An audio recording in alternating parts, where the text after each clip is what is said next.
ধর্ষক, চাঁদাবাজ, খুনি, সন্ত্রাসী, হাসিনার দালাল, মোদির দালাল যে ছাত্রলীগ আছে তার মহাপান্ডা, প্রধান পান্ডা সাদ্দাম হোসেন নাকি যেন ছোকরাটার নাম, চোরের মতো করে মাঝরাতে একপাল ছাত্রলীগের কুকুর ছানারে নিয়ে বুয়েটে প্রবেশ করে।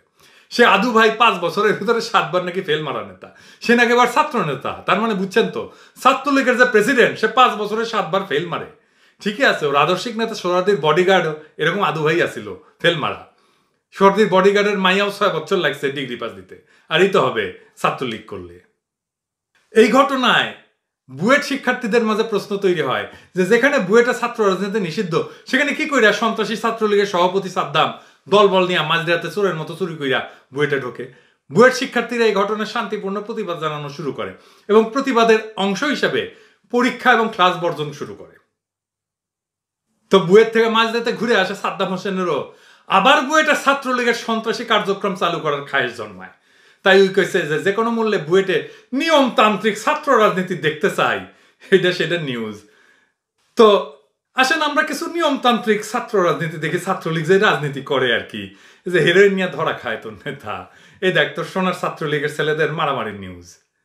এই দেখ এটা এই নিউজে কইতেছে 8,000 টাকা দিলেই হলে থাকার সিট দেয় ছাত্রলীগ, নাইলে দেয় না।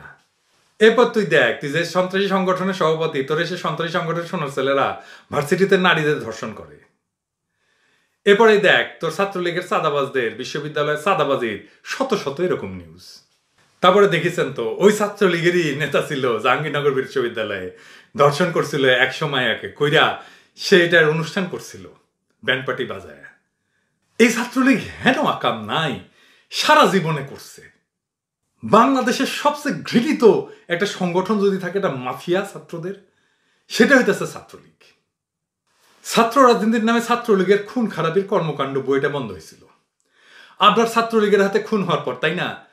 তাই এখন সাদ্দামরা আবার বুয়েটে ছাত্র রাজনীতি শুরু করতে চায় এই বার্তা দিতে যে দেখো, বাংলাদেশের সাথে ভারতের করা অন্যায়ের বিরুদ্ধে কথা বলার পর, আমরা আবরারের মাইরা ফেলার পরেও আবারও সক্রিয় হইয়া রাজনীতির নামে অপরাজনীতি করার উদাহরণ সেট করতে পারি বুয়েটে। এই উদাহরণ সেট কইরা ছাত্রলীগ আবরারের জীবনের মূল্যহীন প্রমাণ করতে চায়। এই উদাহরণ সেট কইরা ছাত্রলীগ আবরারের জীবনরে মূল্যহীন প্রমাণ করতে চায়, আবরারের জীবনরে অসম্মান করতে চায়। এবং তার সাথে ছাত্রলীগ এইটা প্রমাণ করতে চায় যে শুধু বুয়েটে না, সারা বাংলাদেশের মাটিতে ছাত্রলীগ ভারতের লাঠিয়াল, মোদির গোলাম আর বাংলাদেশ রাষ্ট্রের শত্রু হিসাবে অপকর্ম চালায় যাওয়ার লাইসেন্স পাওয়া যাবে। ছাত্রলীগ আবারও বুয়েটে ফিরা তাদের আগের মতোই তাদের খুন সন্ত্রাসের থাবা বসাইতে চায়। ছাত্রলীগ বুয়েটে ফিরা আবার এই বার্তা দিতে চায় যে যদি কেউ বাংলাদেশের সাথে ভারতের করা অন্যায় নিয়ে কথা বলে, তাইলে তারা আবারও ভারতের বিরুদ্ধে প্রতিবাদ করা ছাত্রদের হয়রানি করবে, নির্যাতন করবে, এমনকি লাগলে আবরারে যেভাবে পিটায় মারছে সেভাবে মাইরা ফেলাবে পিটায়। আর এই খায়েশ কখন চাগা দিয়ে উঠছে? যখন ভারতের বিরুদ্ধে একটা সর্বাত্মক ভারতীয় পণ্য বয়কটের আন্দোলন চলতেছে সারা বাংলাদেশে। এই প্রসঙ্গে পরে আসতেছি, কিভাবে বুয়েটের ছাত্রলীগের এই আচরণ আমাদের বয়কট আন্দোলনের সাথে সম্পর্কিত, সেটা চোখে আঙুল দিয়ে দেখায় দেব। সারা বাংলাদেশের মানুষ এখন এই পণ্য বয়কট আন্দোলনের সাথে অসম্ভব দ্রুত গতিতে যুক্ত হইতেছে। ভারতীয় পণ্য বয়কট আন্দোলন নিয়ে তো ভারতীয় মিডিয়াগুলোতেও নিউজ হইতেছে, আন্তর্জাতিক মিডিয়ার কথা বাদই দিলাম। জনগণ যে আন্দোলনে জয়ী হইতেছে আর বাংলাদেশে যে মোদি, এটা ভারত খুব ভালো করে জানা গেছে। মোদিকে প্রকাশ্যে বয়কট আন্দোলনের বিরুদ্ধে বলতে হয়েছে, হাসিনাকে প্রকাশ্যে বলতে হয়েছে, ভারতীয় প্রশাসনকে, দিল্লি প্রশাসনকে প্রকাশ্যে বলতে হয়েছে এই আন্দোলনের বিরুদ্ধে। এই আন্দোলনের নেতাকে আমি প্রথম থেকেই বলছি, এই আন্দোলনের নেতা আবরার। আমাদের লোগো আবরারে দিয়া তৈরি। তাই আবরারকে যেই শিক্ষা প্রতিষ্ঠানে হত্যা করা হয়েছিল, সেই শিক্ষা প্রতিষ্ঠানে খুনি ছাত্রলীগের পুনর্বহাল কইরা বার্তা দিতে চায় আমাদের তারা হারায় দিছে, আমরা হারি নাই, বরং আমরা আবরার হত্যার বদলা নেব। এবার কিভাবে নেব সেইটা আমরা আজকে বলবো। আমরা আজ সবাইকে জানায় দেব আবরার হত্যার বদলা আমরা ঠিক কিভাবে নেব। তার আগে কয়েকটা বিষয় আলাপ কইরা নি। কেউ কেউ সুশীল প্রশ্ন তুলিছে, রাজনীতি তো মানুষের জন্মগত অধিকার, মৌলিক অধিকার, এইটা বন্ধ করার অধিকার কি কারো আছে? রাজনীতি কি? ছাত্রলীগ কি রাজনীতি করে? আসেন এটা একটা আলাপ করি, এটা খুবই মৌলিক প্রশ্ন। আমাদের বিবেচনা করতে হবে রাজনীতি আসলে কি করে। রাজনীতি একটা স্থিতিশীল এবং ন্যায়ের সমাজ তৈরি করে, যেখানে সমাজের সব অংশের আকাঙ্ক্ষাকে বিবেচনায় নেওয়া হয়, এবং এই যে সব অংশের অন্তর্ভুক্তি, এটাই রাজনৈতিক পরিসর। যেই পলিটিক্স সমাজের সকল অংশগ্রহণের জায়গাকে তৈরি করে দিতে না পারে, সেটা রাজনীতি না। তো স্থিতিশীল আর ন্যায়ের সমাজ কিভাবে তৈরি হবে? 1 নাম্বার, শাসনতন্ত্র বা সমাজের এমন একটা কাঠামো তৈরি করা যা সমাজের শৃঙ্খলা আর সিদ্ধান্ত নেওয়ার একটা পদ্ধতি নির্ধারণ করবে। দেখেন, এটা ইংরেজিতে বলে গভর্নেন্স। দেখেন, হাসিনা এই গভর্নেন্সকে নষ্ট করছে। সিদ্ধান্ত নেওয়ার ক্ষমতা কার? শুধু হাসিনার, তার একার। 2 নাম্বার, রিপ্রেজেন্টেশন। সেটা হইতেছে সমাজের যে বিভিন্ন অংশ আছে তার কণ্ঠস্বর যেন প্রতিধ্বনিত হয়, শোনা যায়, সেই রকম একটা অংশগ্রহণের জায়গার প্ল্যাটফর্ম তৈরি করে দেওয়া, যেন সমাজের সকল অংশের কথা শুইনা সমাজ একটা আলটিমেট ফাইনাল ডিসিশন নিতে পারে। রিপ্রেজেন্টেশন আছে, আমরা আমাদের নেতা নির্বাচন করতে পারি অবাধে, নিরপেক্ষভাবে। 3 নাম্বার, দ্বন্দ্বের নিরসন বা কনফ্লিক্ট রেজলিউশন। বাংলাদেশে শান্তিপূর্ণভাবে দ্বন্দ্বের নিরসনের কোনো জায়গা রাখছে?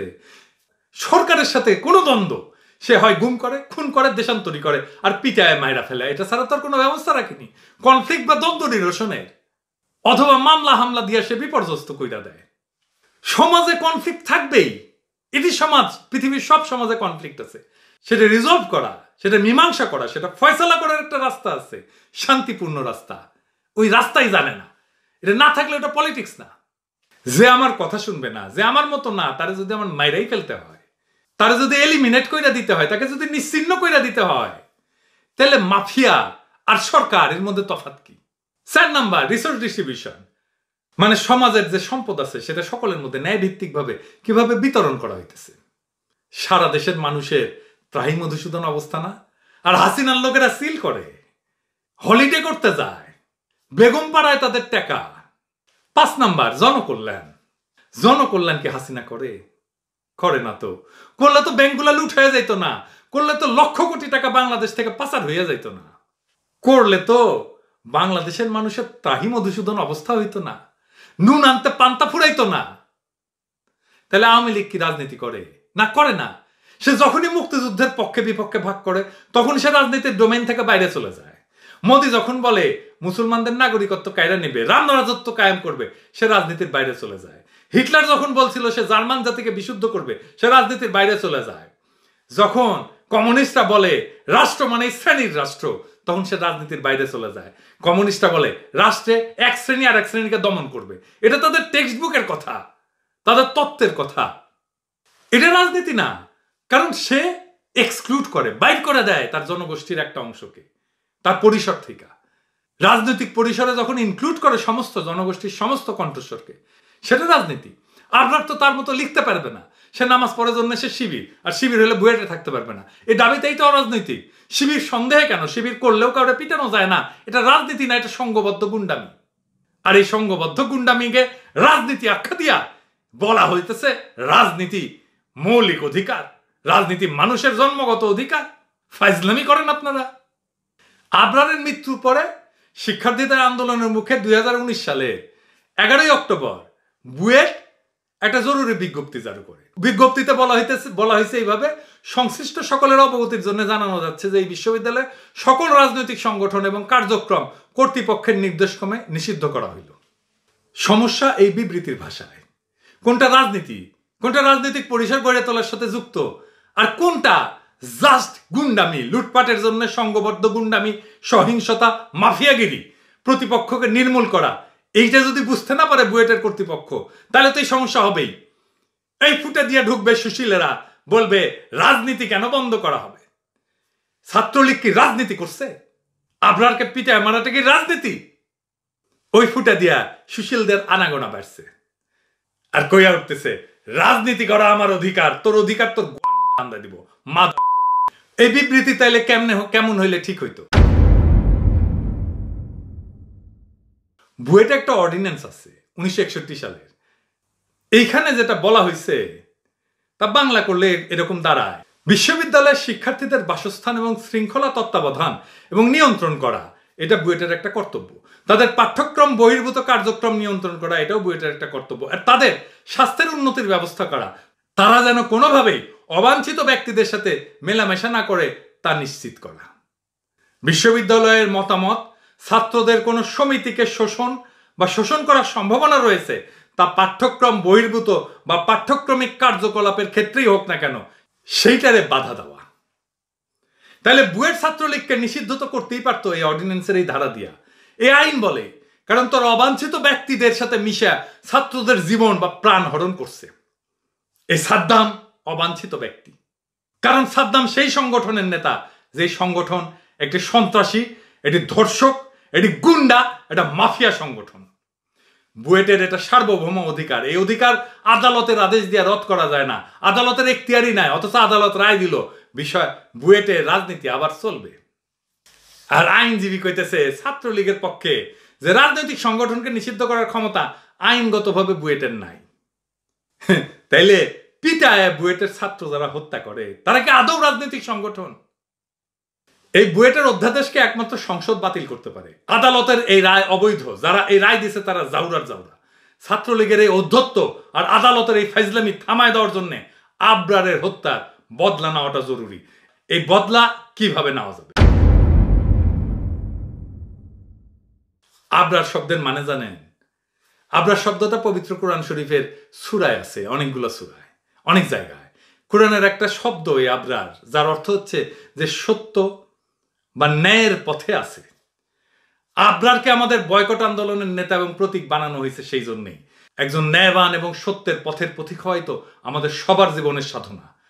আর কোরআনে বলা আছে সেই আবরারেরাই অনন্ত শান্তি লাভ করবে আর পরকালে পুরস্কৃত হবে। জীবদ্দশায় আবরার সত্য আর ন্যায়ের পথে ছিল জন্যই অন্যায় আর অন্ধকারের শক্তি মোদির হিন্দুত্ববাদের লেসপেন্সারেরা আবরারকে হত্যা করছিল। আমরা আবরার হত্যার বদলা নিতে পারবো আমরা প্রত্যেকেই একজন আবরার হইয়া। একজন আবরারের বদলে ওরা মোকাবেলা করুক 18 কোটি আবরারকে। এটাই আমাদের প্রকৃত বদলা, প্রকৃত প্রতিশোধ। আবরার হইয়া ওঠা, আবরার হত্যার বদলা নিতে হবে। কি দারুণ প্রতিশোধ! আমাদের শহীদ আবরার সত্য এবং ন্যায়ের পথে আমাদের আলোকবর্তিকা হয়ে আমাদের লড়াইকে পথ দেখাবে।